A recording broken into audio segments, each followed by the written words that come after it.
சாமிகள் தான் நீங்க யார் வேணா எடுத்துங்க. பெரும்பாலும் வந்து அம்மன் சாமிகள் தான். இந்த அம்மன் சாமிகள் எல்லாமே வந்து பாத்தீங்கன்னா, இன்னைக்கு வந்து இந்த நடிகைகளால் வந்து கலங்கப்பட்டு நிக்குது. சாமி படம் வந்து யாரையாவது ஒருத்தர் ஒரு நடிகை நீங்க போடுறீங்கன்னு சொன்னா, அந்த நடிகையை வந்து பாத்தீங்கன்னா, நீங்க கவர்ச்சிக்கு பயன்படுத்தாதீங்க. அடுத்தது யாரும். அவங்கள அப்படியே விட்டுருங்க. நம்ம நினைவுல வந்து மக்கள் நினைவுல வந்து அவங்க சாமியாவே இருந்துட்டு போவாங்க. இல்ல நாங்க அடுத்த படத்துல நாங்க அவுத்து போட்டு ஆடுற மாதிரி நாங்க வந்து ஒரு படம் எடுப்போம்னு சொன்னா, ஒரு மூத்த நடிகர் சொல்றாரு, நீங்க சாமி படத்துல நடிக்கிறது பிரச்சனை இல்லையா? ஆனா அந்த அம்மா நல்லா நடிச்சிருக்காங்க. ஆனாலும் பார்த்த உடனே கை தூக்கி வணங்க தோணணும். காளிமுத்து சொல்றாரு, கும்பிட தோணணும், கூப்பிட தோணக்கூடாதுன்னு சொன்னாரு. அப்போ பெரும்பாலும் சாமி படம்னு சொன்னாலே வந்து பார்த்தீங்கன்னா வந்து 80, 90 காலகட்டத்துல வந்து அது கே.ஆர். விஜய் தான். ஆட்சி கவிழ்ப்பு, அதிமுக ஆட்சி கவிழ்ப்பு எப்பெல்லாம் வந்து நடக்குதோ, அந்த காலகட்டத்துல எம்ஜிஆர் பெரிதும் நம்பியது யாருன்னு கேட்டீங்கன்னா கே.ஆர். விஜய். அதுக்கப்புறம் யாரையும் நீங்க மற்ற நடிகை எல்லாரும் வந்து நீங்க போட்டு காட்டுறதெல்லாம் வேஸ்ட். பல நடிகைகள் அதுக்கப்புறம் போட்டாங்க. ஆனா இது எல்லாத்தையும் அடிச்சு துவம்சம் பண்ணது ஒரு நடிகை.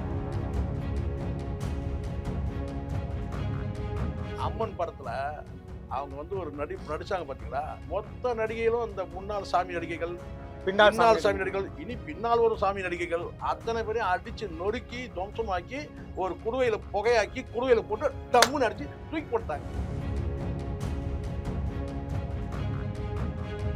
ஒரு முன்னாள் சட்டத்துறை அமைச்சர் என் கனவுல வந்து நயன்தாரா வராங்க, நீங்க தான் கனவை நிறைவேற்றீங்கன்னா எனக்கு நான் கேட்டா குடிப்பீங்களான்னு சொல்லி கேட்கிறாருல, இது வந்து அண்ணன் ராதாரவிக்கு செய்த பாவம். கரெக்டா?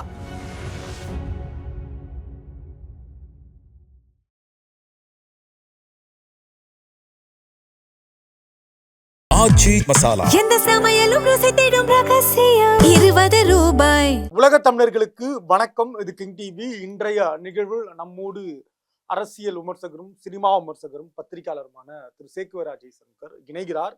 சார் வணக்கம். வணக்கம் சார், தமிழ் சினிமா அப்படின்றது கிட்டத்தட்ட பல மாறுதல்களை, பல புதிய தகவல்களை இன்னைக்கு கொடுத்துட்டு இருக்காங்க. காட்சி ஊடகம் கிட்டத்தட்ட தமிழ் சினிமா என்பது, அதுல குறிப்பா இந்த ஆன்மீகம் சார்ந்த திரைப்படங்கள் இப்ப வந்து பெரும்பாலும் வெளியாகிறது இல்லை பாக்குறோம். ஆனா கடந்த காலங்கள்ல திரு கே.ஆர். விஜயா அவர்களுடைய படங்கள் தொடங்கி அம்மன் மாதிரியான படங்கள் எல்லாம் கொண்டாட்டமா அமைஞ்சிருக்கு. இன்னைக்கு வெளியாகல.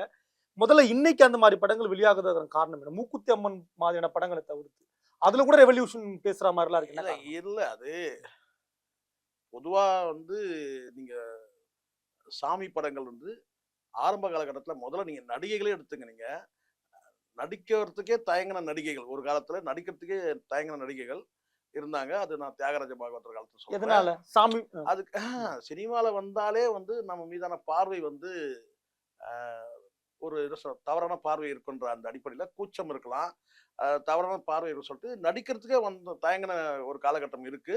அப்போ வந்து தியாகராஜ பாகவதர் காலத்துல நான் சொல்றது 40கள் காலகட்டம் இருக்கு இல்லையா, 30, 40 காலகட்டத்துல பேசும் படம் தொடங்கின காலம். ஆமா, அப்ப என்ன செய்யறதுன்னா வந்து ஆணே வந்து பெண் வேடத்துல நடிக்கிறதுன்னு ஒண்ணு இருந்துச்சு. ஆணே பெண் வேடத்துல நடிக்கிறது. அது மெல்ல மெல்ல போய் தான் அதுக்கு பிறகு வந்து நடிக்கிறதுக்கு நடிகைகள் வந்தாங்க. 50, 60 காலகட்டங்கள்ல ஒரு தீவிரமான நடிகைகள் வந்துட்டாங்க. அதுக்கப்புறம் அவங்க இமேஜை பாதுகாக்கிறதுக்காக என்ன செஞ்சாங்க, ஒரு குறிப்பிட்ட நடிகரை சார்ந்து வாழறது அல்லது வந்து திருமணத்தை கடந்த உறவுல இருக்கிறதுன்றது, ரகசியமா இருக்கிறதுன்றது ஒண்ணு நடந்துருச்சு பாதுகாப்புக்காக. அது எல்லா சினிமாவும், எல்லாரும் இந்திய சினிமாலே உண்டு. அது மாதிரி தமிழ் சினிமா நம்ம குறிப்பிட்ட பாதுகாப்புக்காக ஒரு இயக்குனர்கிட்டயோ அல்லது ஒரு நடிகர்கிட்டயோ வந்து சார்ந்து வாழக்கூடிய வாழ்க்கை, ரகசிய வாழ்க்கைன்னு ஒண்ணு இருந்தது நடிகைகளுக்கு. அது சேஃப்டிக்காக. அந்த கட்டம்லாம் தாண்டி அதுக்கப்புறம் 80, 90கள் காலகட்டத்துல வந்து பாத்தீங்கன்னா வந்து கவர்ச்சி நடிகைகள்னு வந்தாங்க. கூடுதலா பெண்கள் வந்து கவர்ச்சி நடிகைகள் சொல்லிட்டு ஒரு குறிப்பிட்ட பாட்டுக்கு டான்ஸ் ஆடுறதுன்னு ஒண்ணு அந்த கலர் மாறின காலம். ஈஸ்ட்மெண்ட் கலர்ல இருந்து கலர். சாமி வந்து ஒரு நடிகைகளுக்கு வந்து சாமி வேடம் போட்ட நடிகைகள் வந்து பாத்தீங்கன்னா அது ஒரு பிளாக் அண்ட் ஒயிட் காலத்திலே வந்துருச்சு. ஒரு 80, 90கள் காலகட்டத்திலே வந்துருச்சு. அப்போ பெரும்பாலும் சாமி படம்னு சொன்னாலே வந்து பாத்தீங்கன்னா வந்து 80, 90 காலகட்டத்துல வந்து அது கே.ஆர். விஜய் தான். யார் பொருத்தமா இருப்பாங்க அப்படின்னு சொன்னா அது கே.ஆர். விஜய் தான். இன்னைக்கு ஆதிபராசக்தி மாதிரியான படங்கள்ல நமக்கு பார்க்கலாம். ஆமா, ஆனா கே.ஆர். விஜயா வந்து கவர்ச்சி நடிகையான்னு கேட்டா கவர்ச்சி நடிகை இல்ல. ஆனா அந்த காலகட்டத்துல தினத்தந்தி போன்ற பெரிய நாளேடுகள்ல வந்து கவர்ச்சி படம்னு ஒண்ணு போடுவாங்க. நான் தினசரி பேப்பர்கள்லயே வந்து கவர்ச்சி படம் வந்து ஃப்ரண்ட்லயே வரும். ஆ. தினத்தந்தியில பழைய தினத்தந்தி எடுத்தீங்கன்னா நான் உங்களுக்கு வேணா அனுப்பிடுறேன். தினத்தந்தி. அதுல வந்து ஃப்ரண்ட்லயே வந்து பாத்தீங்கன்னா கவர்ச்சி படம் வைப்பாங்க. ஆனால் அதுல வந்து பாத்தீங்கன்னா ஆடை குறிப்போ உடலை காட்டுவதெல்லாம் இருக்காது. வெறும் ஃபேஸ மட்டுமே போட்டு கவர்ச்சி படம்னு சொல்லி போடுவாங்க. அப்ப என்ன பொருள்? ஏமாத்தி நடிகையே வந்து கவர்ச்சியா தான் பாக்குறாங்கன்ற அந்த ஒரு காலகட்டம். காலகட்டம். இதை யார் செய்தது கேட்டா தந்தி. தந்தியே அதை பண்ணுச்சு. ஆமா. கவர்ச்சி படம்னு சொல்லிட்டு ஒரு கட்டம் கட்டி ஒரு ஒரு படத்தை போடுவாங்க. ம். அப்ப ஆண்கள் வந்து கவரக்கூடியவங்க கிடையாது. பெண்கள் அந்த தான். இடத்துல வந்து ஆண் நடிகருடைய படம்லாம் இருக்காது. நடிகையோட படம் தான் அங்க இருக்கும். கவர்ச்சினா நடிகைகள் அப்படி. தான். அப்போ வந்து என்னன்னா அதுல வந்து அப்படியும் போட்டுட்டு அதுக்கப்புறம் வந்து பாத்தீங்கன்னா வந்து 90கள் காலகட்டத்துல ராமநாராயண் படம் சில படங்கள்லாம் இருக்கு இல்லையா? அப்ப இந்த கம்ப்யூட்டர் சிஜின்றதுலாம் இப்ப கிடையவே கிடையாது. அப்போ வந்து கேட்டா ஒரு சாமியா வந்து அருள் சொல்றது. ஓ. இந்த மாதிரியான சில காட்சிகள் இருக்கு இல்லையா?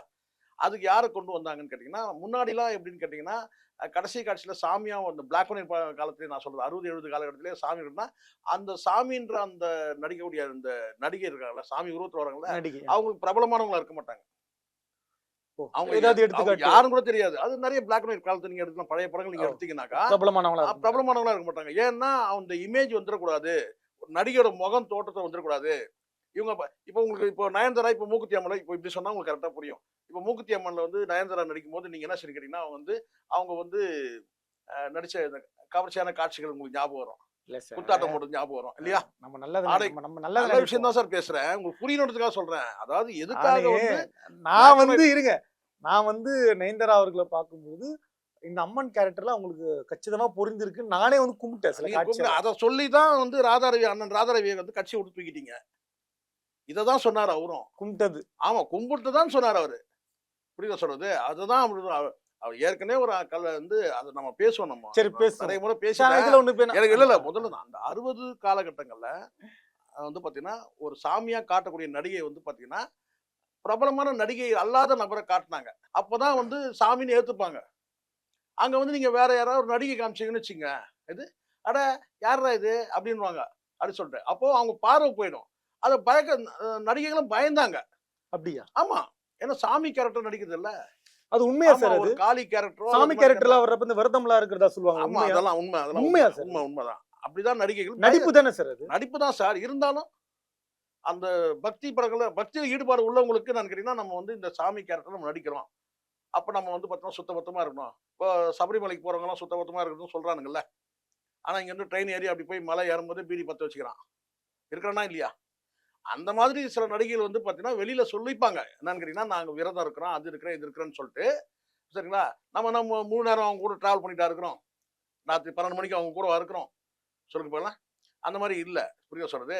அப்படியே இருந்தாலும் பாத்தீங்கன்னா வந்து இவங்க இருந்தால் கூட ஒரு கேரக்டருக்காக வந்து நான் வந்து சாமி கேரக்டர் நடிக்கிறேன். ஆனா அதனால நான் விரதம் இருக்கிறேன் அப்படின்னு சொல்லி சொன்னாலும் கூட இப்போ அண்ணன் சி வி சண்முகம் மாதிரி ஆளுங்களுக்கு என்ன சொன்னா அவங்க கனவுல வந்து பாத்தீங்கன்னா வந்து அவங்க கனவுல எப்படி வருவாங்க? ஒரு குத்தாட்டம் போடுற மாதிரி ஒரு கிளாமரா நடிக்கிற மாதிரி அப்படித்தானே வரும். அண்ணனே அப்படித்தானே சொன்னாரு. என் கனவுல வந்து பாத்தீங்கன்னா நயன்தாரா சாமி மாதிரி வந்தாங்க நான் சொன்னாரு. இது நயன்தாரா கனவுல வராங்கன்னு தான் சொன்னாரு. இது அதை கேட்கிறாரு யாரு? ஒரு பொறுப்புள்ள ஒரு முன்னாள் சட்ட அமைச்சர் இந்நாள் முதலமைச்சர்கிட்ட கனவெல்லாம் நிறைவேற்றுவீங்களே நயன்தாரா கூட. அப்ப பாருங்க எந்த அளவுக்கு வந்து அடுத்தவங்களுடைய கனவுல கூட பார்த்து கனவு கன்னியா இருந்திருக்கிறாங்க. சரி, கே.ஆர். விஜயா சார். இல்ல இப்ப கேட்டு வந்துட்டீங்களா? கரெக்ட். ஜாகிரதை. அண்ணன் மேல அண்ணன் சண்முகம் மேல ஒரு பயம் இருக்கட்டும் உங்களுக்கு. சரிங்களா? நயன்தாரா பத்தி பேசணும்னா நீங்க சில பேர் நீங்க அனுமதி வாங்கிட்டு பேசுவோம். திரு கே.ஆர். விஜயா. அப்போ வந்து என்னன்னா கே.ஆர். விஜயா வந்து ஒரு குறிப்பிட்ட படங்களை துணிச்சலா வந்து அவங்க சாமி கேரக்டர் நடிக்க வந்தாங்க. சாமினா கே.ஆர். விஜயா தான் அப்படின்ற ஒரு முத்தையை பதிச்சாங்க. ஆனா காலப்போக்கில் அப்படியே இந்த சிஜி ஒர்க் எல்லாம் வந்த பிறகு ராமநாராயணன் திகட்டுற அளவுக்கு வந்து பாம்பு பூரான்லாம் நடிக்க விட்டாரு. எல்லாத்தையும் உலகத்துல இருக்க அப்ப அங்க சாமி வீக் ஆயிடுச்சு. ஓ, இதுங்கெல்லாம் வந்து குரங்குக்காகவும் வந்து பாத்தீங்கன்னா பள்ளிக்காகவும் ஐந்தறிவு ஜீவன் எல்லாம் வந்து பறவை பாட்டு பாடுது, குரங்கு ஆடுது, நாய் வண்டி ஓடுது. திடீர்னு வந்து கே.ஆர். விஜயா அப்படி காட்டுறாரு சார். காட்டிட்டே இருக்கும்போது சாமியா காட்டும் போது நமக்கு அம்மா அப்படின்னு சொல்லி கண்ணத்துல போடும்போது திடீர்னு கிராபிக்ஸ்ல வந்து பார்த்தா திடீர்னு அது பூரானா மாறுறாங்கன்னு வச்சுங்களேன். அப்ப அங்க அந்த கேரக்டர் என்ன ஆகுது? அந்த கே.ஆர். விஜயா கேரக்டர் வந்து திடீர்னு குரங்கா மாறுற மாதிரி. இது இப்போ கே.ஆர். விஜயா வந்து சாமி. அவங்க வந்து என்ன பண்றாங்கன்னா வந்து இன்னொரு அவதாரத்துல வந்து எடுத்து இது ஒரு பாம்பா உருவாகி வராங்க அப்படின்னா கூட ஏத்துக்கலாம். பள்ளியாய் உருவாகி வராங்க, பூரானா வராங்க, இல்ல வந்து பாத்தீங்கன்னா வந்து செலந்தியா வராங்க, யானையா வராங்க. ஏதோ ஒண்ணு. அப்ப அதாவது நான் கேட்டா மிரட்டக்கூடிய இல்ல அருவருப்பான வந்து ஜீவராசிகள் இருக்கு இல்லையா? சரி. அந்த பூரான், பல்லி, அப்படி பாம்புன்னு சரி. சொல்லிடும். பாம்பு கூட கிட்டத்தட்ட அப்படிதான். ம். பயமும் இருக்கும், அருவருப்பும் இருக்கும். அந்த மாதிரியான ஜீவராசிகளை எல்லாம் வந்து காட்டி வந்து மாத்தும்போது, அந்த சாமி என்ற கேரக்டர் வந்து பாத்தீங்கன்னா, அது கேலி பொருளாகுது. இல்ல உங்கள மாதிரி பெரியாரிஸ்ட்லாம் என்ன சொல்லுவான்? யாருயா யோவ் சாமி கேரக்டர் போடுறீங்க, போயுமே கேஆர் விஜயாவ போடுறீங்க. ஒரு முறையும் இப்ப நான் அந்த இடத்துல சொல்றேன். இது ஒரு மறைக்கப்பட்ட பகுதி, மறுக்கப்பட்ட பகுதி. நீங்க அத வந்து தவிர்க்கக்கூடிய பகுதியா கூட இது இருக்கலாம். ஆனா சரி. இருந்தாலும் சொல்றேன். ஆட்சி கவிழ்ப்பு, அதிமுக ஆட்சி கவிழ்ப்பு எப்பல்லாம் வந்து நடக்குதோ, அந்த காலகட்டத்துல எம்ஜிஆர் பெரிதும் நம்பியது யாருன்னு கேட்டீங்கன்னா, கேஆர் விஜயா. எதனால? அங்கிருந்து ஒரு மேலிட பார்வையாளர் வருவாங்க. சட்டம் ஒழுங்கு சரியா இருக்கா? அப்படின்னு சொல்லி மேலிட பார்வையாளர்ன்னு சொல்லிட்டு ஒரு அமைச்சர போட்டு அனுப்புவாங்க. காங்கிரஸ்காரன் அததான் பண்ணுவான். ம். காங்கிரஸ் வந்து மத்தியில இருக்க காங்கிரஸ் வந்து பாத்தீங்கன்னா, ஒரு குறிப்பிட்ட அமைச்சர்கள்லாம் வந்து இப்போ கூட இருக்கிறாங்க எல்லாம். எல்லாம் பல்லு விழுந்து போய் கண்ணு தெரியாம பல பேர் இருக்கலாம். தவழ்ந்து நிக்கிறான் காங்கிரஸ்காரன். என்னடா இப்படி சொன்னதுன்னு நினைச்சிடாதீங்க. அவங்களாம் மேலிட பார்வையாளரா இங்க அனுப்புவாங்க. இங்க தமிழ்நாடு. சட்டம் ஒழுங்கு சொல்லிட்டு. ம். அவங்க என்ன செய்யணும் கேட்டா, இங்க வந்து விருந்தெல்லாம் சாப்பிட்டுருவானுங்க. நடிகைகளோட விருந்து சாப்பிட்டுட்டு, அங்க போய் என்ன செய்வான்னு கேட்டீங்கன்னா வந்து, ஏர்போர்ட்ல போய் சொல்லுவாங்க. என்ன சட்டம் ஒழுங்கு சூப்பரா இருக்கு. என்னுடைய அறிக்கையை கொண்டு போய் நான் வந்து சப்மிட் பண்றேன்னு சொல்லுவான். எங்க? ஏர்போர்ட்ல. சரி. டெல்லி ஏர்போர்ட்ல போய் என்ன சொன்னேன்னு கேட்டீங்கன்னா வந்து, தமிழ்நாட்டுல சட்டம் ஒழுங்கே சரியில்லைன்னுவான். சரி. எதனால இப்படி? அது இங்க விருந்து குடுக்குறாங்கல்ல. இந்த விருந்து சாப்பிட்டுட்டு இல்ல, இதுக்கும் கேஆர் விஜயாக்கும் என்ன தொடர்பு? அந்த காலகட்டத்துல நியூஸ் பேப்பர்ல பெரும்பாலும் அப்படி செய்தி வரும். என்னன்னு கேட்டீங்கன்னா, ஆ அதாவது கேட்டீங்கன்னா, கேஆர் விஜயா தான் இந்த இந்த அரசியல் பேலன்ஸ் வந்து பண்றாங்க. இந்த அரசியை கவிழக்கூடிய அரச இந்த அரசியை தூக்கி நிமிர்த்தினது உண்மை. கேஆர் உண்மை. விஜயா. ஆமா. இதெல்லாம் வந்து அந்த செய்தி இப்பவும் இப்ப சில இடங்கள்ல நிறைய சொல்லப்படுது. இருக்கு சார் இது. அதாவது ஆட்சியை அதுல காப்பாத்த- சார் இந்த சாமி படங்கள்ல கூட கேஆர் விஜயா அவங்களுக்கும் நளினி அவர்களுக்கும் ஒரு கடுமையான போட்டி இருந்ததா சொல்றாங்க. அதுதான் சார். அடுத்த கட்டம் நீங்க பாருங்க. அப்படியே கொண்டு வந்து நளினி பக்கம் திருப்பி போடுறீங்க. இல்ல, நான் இருந்ததா சொல்றாங்க. முதல்ல என்னன்னா யாருக்கு பொருத்தமானது அப்படின்னு சொன்னா கேஆர் விஜயா. சாமினா கேஆர் விஜயா. அறிமுகமான நடிகை. அறிமுகம் இல்லாத நடிகை எல்லாம் ஒரு லாஸ்ட் சீன் வந்துட்டு அப்படி அருள் புரிஞ்சிட்டு போயிடுவாங்க. ஒரு காட்சி நிறைய காட்சி. படங்கள் இருக்கு. ம். நிறைய நடிகைகள் இருக்காங்க. அறிமுகமானதுன்னா அவங்க எல்லாம் யாருன்னே உங்களுக்கு தெரியாது. ஆனா அறிமுகமானதுன்னா கேஆர் விஜயா. அறிமுகம்னா நடிகை வந்து ஒரு பிரபலமான நடிகை. அம்மன் தோட்டத்துல அம்மன் தொடர்னா அது மஞ்சள் KR சேலை கட்டி கண்டிப்பா. வேப்பிலையோட கண்டிப்பா கேஆர் விஜயா தான். கேஆர் விஜயா. அதுக்கு பிறகு வந்து அந்த இடத்துல நளினி வந்து பிடிச்சாங்க. கரெக்டா இருந்தாங்களா சார்? ஃபிட்டா இருந்தாங்களா அவங்க? அப்ப ஃபிட்டா இருந்தாங்க. இப்ப போட்டுற போறீங்க போயிட்டு. இல்ல சார், அந்த கேரக்டர் அப்ப வந்து ஃபிட்டா இருந்தாங்க சார். மக்கள் ஏத்துக்கிட்டாங்க. கண்டிப்பா கண்டிப்பா. அடுத்தது அதான் கேஆர் விஜயாக்கு அடுத்ததுன்னா வந்து அவங்கதான் நளினி தான். அதுக்கப்புறம் யாரையும் நீங்க மற்ற நடிகை எல்லாரும் வந்து நீங்க போட்டு காட்டுறதெல்லாம் வேஸ்ட். ம். பல நடிகைகள் அதுக்கப்புறம் போட்டாங்க. ஆனா இது எல்லாத்தையும் அடிச்சு துவம்சம் பண்ணது ஒரு நடிகை. யார் சொல்லுங்க பாப்போம். இந்த முன்னாள் சாமி நடிகையா நடிச்ச அத்தனை நடிகையும் ஏன் இன்னைக்கு இருக்கிற நயன்தாரா கூட வந்து பாத்தீங்கன்னா ஒண்ணும் பண்ண முடியாது. அந்த அப்படி ஒரு நயன்தாரா நடிகை. யாருமே ஒண்ணும் பண்ண முடியாது. அப்படி சாமினா இவங்க தான் சாமி. விஜயசாந்தி அது. விஜயசாந்தியை போய் சொல்றீங்க பாருங்க. அவங்களும் பண்ணாரியம்மன் என்ன பண்ணாரி அம்மனா இருக்கட்டும், அது வந்து எந்த வந்து பாத்தீங்கன்னா வந்து அது எந்த சாமினா இருக்கட்டும். புரியுங்களா? என்ன ஏதாவது இழுத்து சாமியை திட்ட வச்சு எனக்கு பகையை ஏற்படுத்தி விட்டுறாதீங்க. ஏற்கனவே இல்ல சார். வாய்க்கா வரப்பு தகராறு இருக்கு சாமிக்கு எனக்கும். ஆ. அதை விட்டுருங்க. ஆ. நான் சொல்றது என்னன்னா, அத்தனை சினிமா நடிகைகளும் இனி வரும் சினிமா நடிகைகள் சாமி வேஷம் போறவங்க கூட அடிச்சு நொறுக்குறது யாரு கேட்டீங்கன்னா பெஞ்ச்மார்க் இவங்கதான். கண்டிப்பா அவங்கதான். அவங்கள பார்த்து ஆரம்பிக்கணும். அவங்க யார் சார் அவங்கள அது? தவிர அந்த இடத்துல வேற யாரும் யாரு? சாமி அத யாருன்னு வேஷம் சொல்லுங்க நடிக்கல. சார். டக்குன்னு சொன்னா தானே தெரியும். ரம்யா கிருஷ்ணன். அம்மன் படத்துல ம். அவங்க வந்து ஒரு நடிச்சாங்க பாத்தீங்களா? மொத்த நடிகைகளும் இந்த முன்னாள் சாமி நடிகைகள், பின்னால் பின்னால் சாமி சாமி நடிகைகள், இனி பின்னால் வரும் சாமி நடிகைகள் அத்தனை பேரையும் அடிச்சு நொறுக்கி துவம்சமாக்கி ஒரு குடுவையில புகையாக்கி குடுவையில போட்டு டம்முன்னு அடிச்சு தூக்கி போட்டாங்க. அம்மன்ல அப்படி ஒரு கேரக்டர். அப்படி ஒரு கேரக்டர். இது எடுத்து பாருங்க வேணா. அந்த படத்தை நீங்க எடுத்து பாருங்க. இனி வரும் காலத்துல அதுக்கு உண்மையிலே பாராட்டணும் கேட்டீங்கன்னா வந்து அந்த இயக்குனரை பாராட்டணும். தெலுங்கு பட இயக்குனர் தான். அது வந்து பாத்தீங்கன்னா அந்த கேரக்டர் ஈக்குவலா இன்னொரு கேரக்டர் வந்து சாமி கேரக்டர் வந்து யாரும் பண்ண முடியாது. அது மாதிரி ரோஜா வந்தாங்க. அப்புறம் வந்து இவங்க வந்தாங்க. மீனா வந்திருந்தாங்க. எல்லாம் மீனா வந்தாங்க. சார் மீனாலாம் வந்து ஒரு சாமி பானுப்பிரியாலாம் வந்திருந்தாங்க. அட அதுதான் நான் சொல்றேன்ல. நயன்தாரா வரும்போது வர முடியாது சார். அந்த சாமிங்கெல்லாம் வந்து இப்போ வந்து பாத்தீங்கன்னா இந்த சாமிகள் தான் நீங்க யார் வேணா எடுத்துங்க. பெரும்பாலும் வந்து அம்மன் சாமிகள் தான். ம். இந்த அம்மன் சாமிகள் எல்லாமே வந்து பாத்தீங்கன்னா இன்னைக்கு வந்து இந்த நடிகைகளால் வந்து கலங்கப்பட்டு நிக்குது. விளம்பரம் படுத்துனாங்கன்னு எனக்கு சொல்லலாம் இறை நம்பிக்கை எனக்கு இல்ல. சார். ஆனாலும் விளம்பரம் படுத்துனாங்கன்னு சொல்லலாம் விளம்பரம் எப்படி இவங்க விளம்பரம் பண்ணி சார். தான் இப்ப தெரியும். பண்ணாரி அம்மன் அப்படின்னு வந்து விஜயசாந்தி அது நடிச்ச உடனே தானே சார் சார், மக்கள் கிட்ட போய் சேர எல்லாம் முடியும். இருக்கலாம் சார். ஆனால் பாளையத்தம்மன் எத்தனை பேருக்கு சார் இப்ப தெரியும்? இவங்கெல்லாம் நான் சொல்றேன்னு வச்சுங்களேன், இப்ப இவங்கெல்லாம் நடிக்கலன்னு வச்சுங்களேன், தெரியாதுல்ல சார். இருங்க என்ன பேச விடுங்களேன். ஒரே பொங்குறீங்கன்னா இப்ப இந்த நடிகைகள்லாம் நடிக்கவே இல்லைன்னு வச்சுங்களேன், எனக்கு வந்து பாத்தீங்கன்னா இப்ப என்ன எடுத்துங்க, நீங்க சொல்லக்கூடிய அத்தனை அம்மன்லாம் கேட்டா அந்த கோயில்ல இருக்கக்கூடிய அந்த உருவம் இருக்குல்ல, அதுதான் என் நெஞ்சில என் மைண்ட்ல நிக்கும், என் மனசுலயே இருக்கும். இந்த நடிகைகள்லாம் இந்த சாமி படத்தை நடிக்காம இருந்தா. ஆனா இப்ப பாருங்க சார் நீங்க நியாயமா இருங்க, மூக்குத்தி அம்மன் சொன்னோடனே ரம்யா கிருஷ்ணா இருங்க சார், நயன்தாரா தான் சார் ஞாபகம் இருங்க சார், மூக்குத்தி அம்மன் சொன்னோடனே உங்களுக்கு யாரும் ஞாபகம் வருது? நயன்தாரா தான் ஞாபகம். நயன்தாரா என்ன ஞாபகம் வருது உங்களுக்கு? அந்த அம்மன் வேஷத்துல இருக்கிற மாதிரி ஞாபகம் வரல. இது அவுத்து போட்டு டான்ஸ் ஆடுறாங்கல்ல, அதுதான் ஞாபகத்துக்கு வருது. உண்மையை பேசி ஆகணும் நம்ம. இவங்க கோச்சிப்பாங்க, அவங்க கோச்சிப்பாங்க. நீங்க உங்க மனசுல தோன்றக்கூடிய காட்சி எல்லாம் நீங்க இவங்கலாம் எனக்கு அவங்க அப்படிதான் பாருங்க, இவங்கலாம் சாமி படத்துல நடிக்காம இருந்தாங்கன்னா, அந்த சாமிகள் தான் நமக்கு நினைவுக்கு வருமே. அந்த சாமி கோயில் இருக்க அந்த அந்த அந்த உருவம் தான் நம்ம மைண்ட்ல வருமே. இன்னைக்கு ஏன் அந்த பிள்ளைகளுக்கு எல்லாம் வந்து சாமி மீது வந்து மேல்மருவத்தூர் அப்படின்னு ஒண்ணு உங்களுக்கு வந்து ஞாபகத்துக்கு வருது யார் சார்? நியாயமா சொல்லுங்க. யார் ஞாபகத்துக்கு? அதுதான் இந்த நளினி அம்மா ஞாபகத்துக்கு வரணும். இருங்க சார், இருங்க, நல்லா புரிஞ்சுங்க. இந்த இடத்துல ஓம் சக்தி கோயில் இந்த அளவுக்கு வளர்ந்துருக்குன்னா நளினி அம்மாவும் கேஆர் விஜயாவும் இது பாருங்க, ஞாபகத்துக்கு வரணும். திரும்ப நான் சொல்றேன் பாருங்க, இவங்க எல்லாம் வந்து அப்படி ஒரு அந்த படத்துல நடிக்காம இருந்திருந்தாங்கன்னா நமக்கு நினைவுக்கு வர்றதே கேட்டா அந்த இப்ப ஏன் வந்து பிளாக் அண்ட் ஒயிட் காலத்துல வந்து பிரபலமான நடிகைகளை நடிக்க விடல? காரணம் என்ன? ஏன்னா எப்போ வேணாலும் அந்த நினைவுக்கு வரும், அந்த சாமி மட்டுமே நினைவுக்கு வரும். அந்த படத்துல நடிச்ச நடிகை நினைவுக்கு வர மாட்டாங்க. ஏன்னா அவங்க பிரபலமே கிடையாது, யாரும் கூட தெரியாது. மேக்கப் கழிச்சிட்டாங்கன்னா சுத்தமா இவங்க தாங்க அதில் நடிச்சாங்கன்னு சொன்னா தெரியாது. ஆனா இன்னைக்கு அப்படி கிடையாது.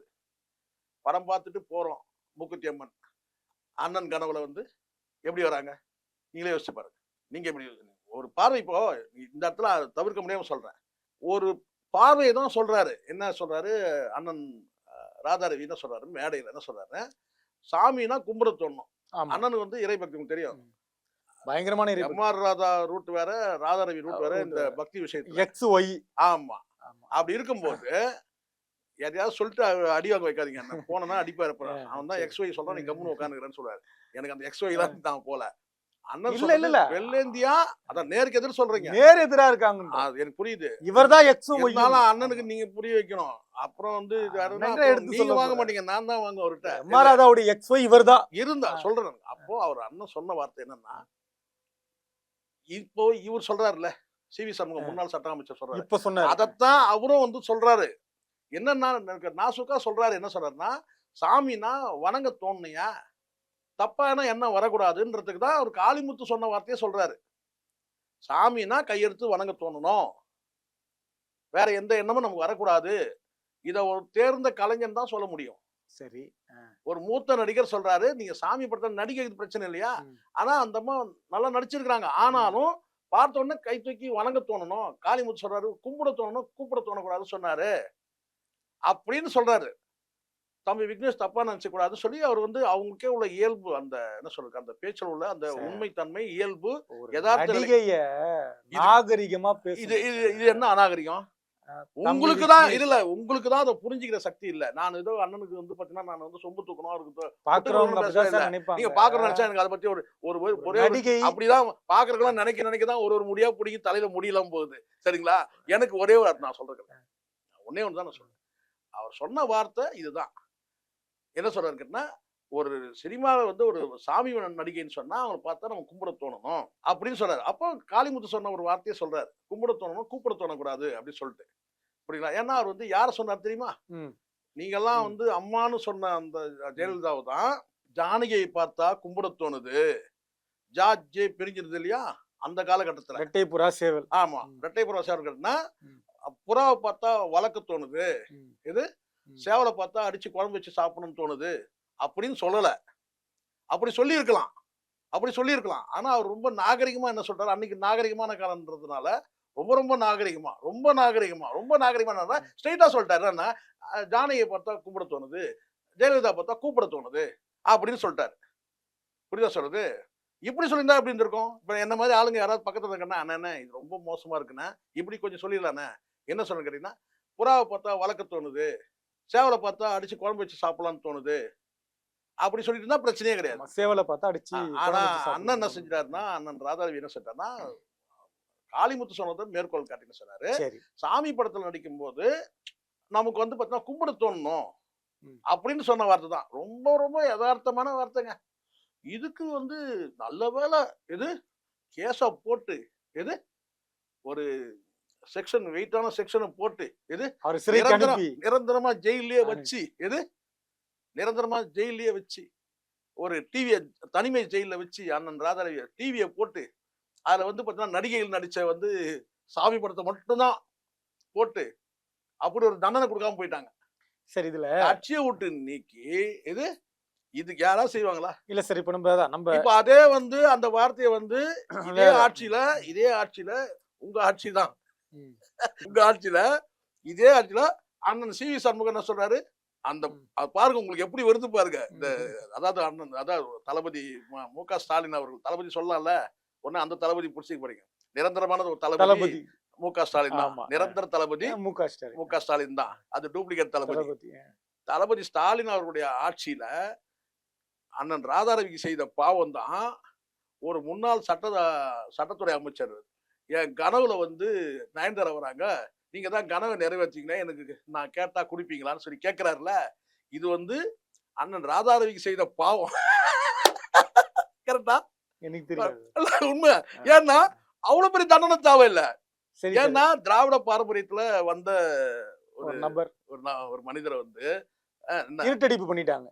அதுவும் இந்த மேடையில வச்சு வளாசக்கூடிய ஒரு நபர் ஒரு மனிதரை வந்து நீங்க வந்து ஒரு பெரிய தண்டனை இவ்வளவு பெரிய தண்டனை கொடுக்க வேண்டிய அவசியமே கிடையாது. கடைசி வரைக்கும் அதை ரீகன்சிடரும் பண்ணவே இல்லை. அவரும் வந்து என்ன செஞ்சாருன்னா வருத்தம் தெரிவிச்சாரு. சரிங்களா? அப்ப அவர் சொன்னா நீங்க சஸ்பெண்ட்லாம் வேணாம், நீங்க நிரந்தரமா நிக்கிறீங்கன்னாரு. ஒரு நிறைவான அதுக்கு ஒரு தில்லு வரும்ல, அதையும் செஞ்சுட்டு அதையும் சொல்லி என்ன செஞ்சாரு, நிரந்தரமா இப்ப என்ன செய்யறாரு, நிம்மதியா ரெஸ்ட் எடுத்துட்டு இருக்காரு. இப்ப அவர் நினைச்சாருன்னா நயன்தாரா வந்து சாமியா நடிச்ச படத்தையும் பார்க்கலாம், நயன்தாரா கிளாமரா நடிச்ச படத்தையும் பார்க்கலாம். புரியுதுங்களா சொல்றது? இப்ப பிரச்சனையே கிடையாது. டவுன்லோட் பண்ணி பார்க்கட்டும். ஆமா. நிறைவான கேள்வி இதுதான் கிட்டத்தட்ட.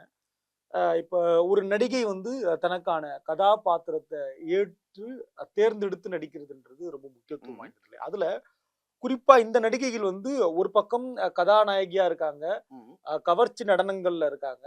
அதுல இருந்து இந்த ஆன்மீகம் இந்த கன்வே எப்படி நடக்குது, அதுக்கு அவங்க எப்படி தயார்படுத்துறாங்க? இதான் நிறைவான இல்ல எனக்கு வந்து அதை பெருசா தயார்படுத்துறதுக்கெல்லாம் ஒண்ணும் கிடையாது சார். சும்மா இதெல்லாம் நம்புறீங்களா நீங்க? நான் விரதம் இருந்தேன், சாமி படத்துல நடிக்கிறதுக்கு நான் விரதம் இருந்தேன், அதெல்லாம் சும்மா இல்ல. மனநிலையா ரெடி ஆகணும் இல்லையா? மனநிலை ஒண்ணும் இப்ப இங்க கிடையாது. காலைல ஏவிஎம்ல ஒரு கவர்ச்சியான ஒரு ஆட்டம் போட்டுருப்பாங்க, ஆமா. அடுத்து விஜயாக்கு வர்றப்ப ஆன்மீக தோற்றம், அதுதான் அந்த கன்வெக்ஷன் அதுதான் நடிகை. அதுதான் நடிகை. அதுதான் நடிகை. ஒரு படத்துல ஒரு கேரக்டர் நடிச்சிட்டு இருக்காங்க சார், இன்னொரு படத்துல இன்னொரு கேரக்டர், அந்த கேரக்டர் மாறலையா? இல்ல இது இந்த கடவுள் மாதிரியான சப்ஜெக்ட் கடவுளா இருக்கட்டும், அது அவங்கள பொறுத்த வரைக்கும் அதுதான் நீங்க அப்படி நினைச்சா தானே. அப்படி கிடையாது. சாமின்றது ஒரு கேரக்டர் அவங்களுக்கு, அவ்வளவுதான். சும்மா அந்த கதை அளப்பாங்க. என்னன்னு கேட்டா, இந்த கேரக்டர் நடிக்கிறதுக்காக நான் விரதம்லாம் இருந்தேன், அதெல்லாம் சும்மா அதெல்லாம் இது இன்னைக்கும் பெரிய ஆன்மீக பற்றாளரா நளினி அம்மாளா நம்ம யாரு பாக்குறோம். நளினி அம்மாளா இன்னைக்கும் அப்படிதான் இருக்கு பாருங்க. நான் திருப்பி நான் சொல்றேன், எல்லா நடிகையும் நான் ஒரே ஸ்கேல்ல தான் நான் பார்ப்பேன். நளினி அம்மாவா இருக்கட்டும், அது கேஆர் விஜயா அம்மாவா இன்னும் இருக்கட்டும், ஆன்மீக இருக்கட்டும் சார். ரோஜா அவங்களா இன்னும் எவ்வளவு அது ஆன்மீகத்துல அது தனிப்பட்ட சார். அப்படி பார்த்தா நான் வந்து பாத்தீங்கன்னா வந்து ரொம்ப அதிதீவிரமான ஒரு பக்தியா இருந்தாங்கன்னா எனக்கு சாமி கேரக்டர் வேணாம்னு சொல்றாங்க. அது நேர்மை. அது நேர்மை இல்லைங்க. அந்த கேரக்டர் நடிக்கிற அளவுக்கு நான் ஒர்த்து கிடையாது. அது நேர்மை. அது நேர்மை. சரி. இப்ப நயன்தாரெல்லாம் வந்து சொல்லும் போது பாத்தீங்கன்னா, சார் நான் பல படங்களை நான் வந்து உடலை காட்டி நான் நடிச்சிட்டேன். இப்போ நீங்க வந்து இந்த ஒரு 20 கஜம் புடவையை கொடுத்து போத்திக்கிட்டு அலங்காரம் பண்ணி என்னால சாமியெல்லாம் என்னால் நடிக்கலாம் முடியாது. ஏன்னா நான் வந்து வணங்குறது வந்து பாத்தீங்கன்னா தெய்வத்துக்கு நான் உண்மையா இருக்கணும்னு நான் விரும்புறேன் அப்படின்னு நான் நடிக்க மாட்டேன்னு சொல்லணும். நடிக்க மறுக்கணும். நான் புரியுதா சொல்றது? சரியான்றது சார். இப்ப நான் கேட்கிறேன், ஒரு விபச்சாரி கேரக்டர் நடிக்கணும், நீங்க நடிப்பீங்களா? பண்றாங்களே சார். அப்படி கிடையாது. உங்களுக்கு பாசிட்டிவ் நெகட்டிவ்னு ஒண்ணு இருக்கு சார். நீங்க அது நெகட்டிவ்னா நீங்க என்ன செய்யணும் கேட்டீங்கன்னா, நீங்க நடிக்க மாட்டீங்க. ஒரு நடிகைன்னா நடிக்கணும். நியாயமா? அனுஷ்கா பண்ணிருக்காங்க சார். அனுஷ்கா பண்ணிருக்கேன் சார். நான் ஏன் குறிப்பிட்ட ஒரு நடிகைகிட்ட போறீங்க நீங்க? நான் அப்படி சொல்லல. ஒரு குறிப்பிட்ட நீங்க பண்றது கார்னரா இருக்கு சார். அப்படி கிடையாது சார். நீங்க யோசிப்பீங்கல்ல, இந்த கேரக்டர் நம்ம எடுக்கலாமா? அப்படி பார்த்தா எல்லா கேரக்டரும் கொடுத்தா நீங்க நடிச்சிருக்கீங்களா? நீங்க பண்றது இல்லையா? பண்றது இல்ல. ஒரு இமேஜ் ஒன்றா பண்ண மாட்டாங்க. நான் சொல்றேன் பாருங்க, ஆரம்பத்துல நடிப்பாங்க. பண்றாங்களே சார். ஆரம்பத்துல எல்லாமே நடிகைகள் வந்து நயன்தாரா அவர்கள் அறமாரியான படமும் பண்ணிருக்காங்க, பில்லா மாதிரியான படமும் பண்ணிருக்காங்க. சார். நீங்க நான் சொல்றது, நீங்க ஒரு நடிகையா வந்து பாத்தீங்கன்னா உச்சத்தை தொட்ட பிறகு நடிக்கிறது வேற, ஆரம்ப கால நடிகைன்னு நான் சொல்றேன். ஆரம்ப காலத்துல இமேஜ் பார்ப்பீங்க அப்ப. ஒரு 2 படம் 3 படம் நடிக்கிறீங்க. 3வது படத்துல பார்த்தீங்கன்னா, இப்படி ஒரு படத்துல நீங்க நடிக்கிறீங்களான்னு சொன்னா, இல்லங்க எனக்கு இந்த கேரக்டர் நெகட்டிவ் கேரக்டருங்க அது. நெகட்டிவ் பாசிட்டிவ்னு ஒண்ணு இருக்கா இல்லையா? ஒரு வளர்ந்துட்ட பிறகு நடிக்கிறது வேற சார். ஆரம்ப காலத்துல நீங்க நடிக்க மாட்டீங்க. அப்ப இந்த தயாரிப்புலாம் கிடையாது, நடிப்பு தான் இல்லையா? முழுக்க கடவுள் முழு படங்கள்ல சாமி அதாவது படம். என்னன்னா, நீங்க ஒரு நடிகையா வந்து இதுல என்னப்பா கேரக்டரு? இந்த கேரக்டர்ல வந்து பார்த்தீங்கன்னா, சார் மேடம் வந்து அம்மனா நடிக்கிறேங்க. ரைட். அம்மனா நடிக்கிறேன்னா, ரைட். Okay, okay. நல்ல வேலை. அப்படின்னு சொல்லிட்டு அதுல நடிக்கிறது. இதே ஒரு மோசமான ஒரு கேரக்டர் நீங்க பிச்சைக்காரியா நடிக்கிறீங்க. நீங்க இப்படி எடுத்துங்க சார். இப்ப நயன்தாராவ நீங்க வந்து பார்த்தீங்கன்னா, மூக்குத்தி அம்மன்ல சாமியா நடிக்கிறாங்க. அடுத்த படத்துல வந்து பார்த்தீங்கன்னா, அவங்க வந்து பிச்சைக்காரியா நடிக்கிறாங்க. யாரு? நயன்தாரா. நடிப்பாங்களா? நீங்க சொல்லுங்க. நீங்க தானே சொன்னீங்க. பிச்சைக்காரி ரோல்ல நடிக்க சொல்லுங்க பாப்போம். ஆனா விஜயா பிச்சைக்காரியா என்ன நடிச்சாங்க. சார் வக்கரமா இருங்க இருக்கு. சார், இருங்க சார். வக்கரமா இருக்கு. இருங்க. இந்த இடத்துல சொல்றேங்க. அப்படியே பிச்சைக்காரியா நடிச்சா கூட, இது கேஆர் அப்படியே விஜயா. இருங்க. அப்படியே பிச்சைக்காரியா நடிச்சா கூட பார்த்தீங்கன்னா, அவங்க அதுக்கு பிறகு அவங்க என்ன ஆகுறாங்க? அவங்க அதுக்கப்புறம் அந்த பிச்சைக்காரி ரோல்ல நடிக்கிறாங்க. யார சொல்றீங்க அந்த இப்ப? யார வேணா எடுத்துங்க. நீங்க நயன்தாரான்னு யாரோ ஒரு சாமியா நடிச்ச நடிகை. நீங்க அடுத்த படத்துல நீங்க பிச்சைக்காரியா நீங்க நடிக்க வைக்கிறீங்க. அந்த படத்திலே அவங்க என்ன கேட்பாங்கன்னா, நான் பிச்சைக்காரியா நடிக்கிறேன்ல, இருங்க ஆமா. பிச்சைக்காரன்ல. அதுக்கப்புறம் நான் என்ன ஆகுறேன் அந்த படத்துல? இல்லங்க கடைசி வரைக்கும் நீங்க பிச்சை எடுக்கிறீங்கன்னு சொன்னா, போயான்னு. பிச்சைக்காரியா நடிச்சு நான் அன்னமாகுறேன். இப்போ கேஆர் விஜயா ஒரு படத்துல வந்து சரஸ்வதி சபதம்னு ஒரு படம். ஆமா, ஆமா, பிச்சைக்காரியா ஆமா. நடிச்சாங்க. ஆனா ஆமா. பிச்சைக்காரியா யானை சொன்னா மாலை யானை போடும். மாலை மாலை போட்டா போடும். ராணி ஆயிருவாங்க. எது? ஆமா. கரெக்ட். இப்ப புரியுதுங்களா? என்னவா ஆகுறாங்கன்றது முக்கியம். புரியுதுங்களா? அதெல்லாம் நடிகைகள் வந்து யோசிப்பாங்க.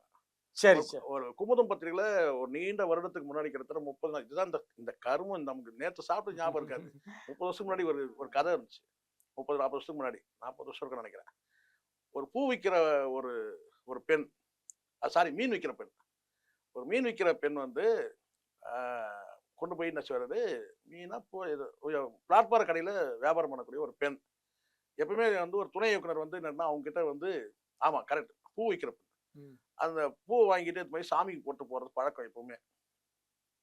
அப்ப என்ன சொல்றாருன்னா, தினமும் பூ வாங்கும்போது வந்து பார்த்தீங்கன்னா, அவர் வந்து ஒரு டைரக்டர் வந்து சொல்றாரு.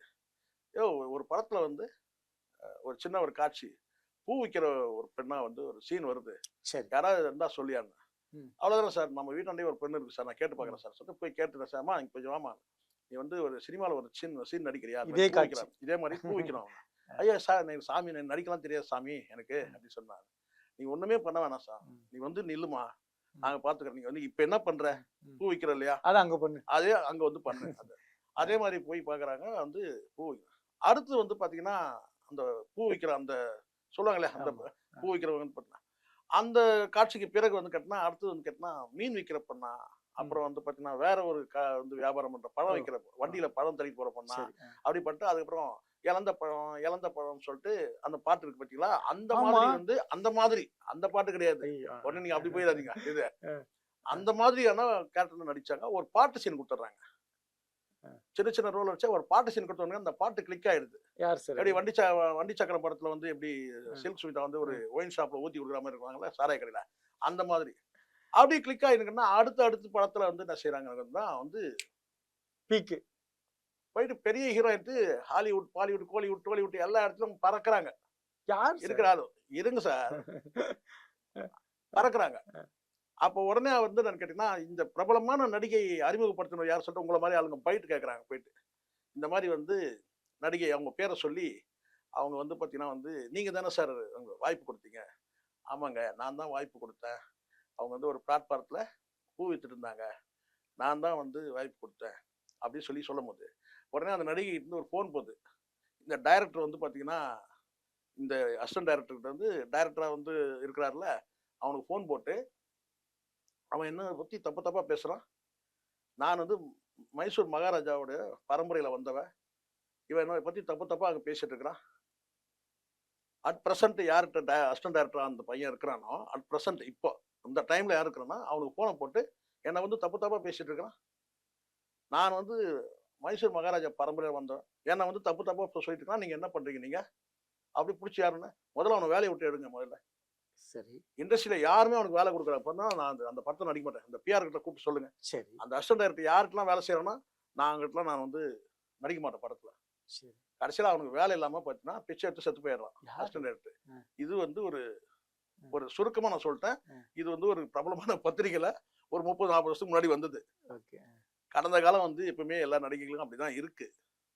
பரவலா அப்படிங்க சொல்றேன். எல்லாம் வந்து பாரம்பரிய நடிகைகள் யாரும் கிடையாது, பரம்பரை நடிகைகள் யாரும் கிடையாது. அப்படியே பரம்பரையில் வந்து பார்த்தீங்கன்னா நடிகர்கள் இருக்கிறாங்க. பரம்பரை நடிகைகள் ரொம்ப ரொம்ப சரி. சொற்பம் தான். ஸோ அதனால வந்து இந்த சாமி படத்தை இப்போ நீங்க கேட்ட மேட்டருக்கு வந்துடுறேன். இந்த சாமி படத்துல நடிக்கிற நடிகர்கள் பொதுவாகவே வந்து அவங்களே அவாய்ட் பண்ணிக்கணும். நீங்க சாமி படத்துல நடிக்க, அதுக்கப்புறம் அது மேடையில யாராவது பேச, அது தேவையில்லாம சர்ச்சையாயிடுது. எதனால வாய்ப்பு கொடுக்கணும்? ஆமா, அதனால சரி. வேணாம். சாமி இந்த இயக்குனர்கள் கூட நான் சொல்வேன், எல்லா இயக்குனரும் நான் சொல்வேன், ஒரு சின்ன அட்வைஸ்லாம் கிடையாது. ஏன்னா இவங்க பெரிய பெரிய நடிகர் சரி, இயக்குனர்கள், என்ன அட்வைஸ்? இவங்கலாம் பெரிய பேன் இண்டியா மூவி சரி, எடுக்கிறோம். என்ன அட்வைஸ்? சாமி படம் வந்து யாரையாவது ஒருத்தர் நடிகை நீங்க போடுறீங்கன்னு சொன்னா, அந்த நடிகையை வந்து பாத்தீங்கன்னா நீங்க கவர்ச்சிக்கு பயன்படுத்தாதீங்க. அடுத்தது யாரும் அவங்கள அப்படியே விட்டுருங்க. நம்ம நினைவுல வந்து மக்கள் நினைவுல வந்து அவங்க சாமியாவே இருந்துட்டு போவாங்க. இல்ல இல்ல நாங்க அடுத்த படத்துல நாங்க அவுத்து போட்டு ஆடுற மாதிரி நாங்க வந்து ஒரு படம் எடுப்போம்னு சொன்னா, அந்த சாமி கேரக்டர் நடிக்க வைக்காதீங்க. சரி, நடிக்க வைக்காதீங்க. புரியுங்களா சொல்றது? ஓகேண்ணா, நன்றிண்ணா. ஆச்சி மசாலா. எந்த சமையலும் ருசி தேடும் ரகசியம் 20 ரூபாய்.